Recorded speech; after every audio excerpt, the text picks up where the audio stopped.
なんかカヌーぐらいですね。転覆して、しかもあれ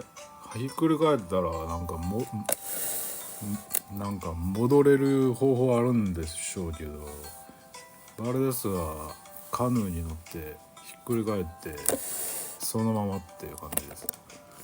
カッパの川流れですね。なんかカヌーに乗ってるハゲたおっさんがなんか反対向きになってしまって、川でカヌー乗ってんのも変な話ですけど、流れていく感じですね。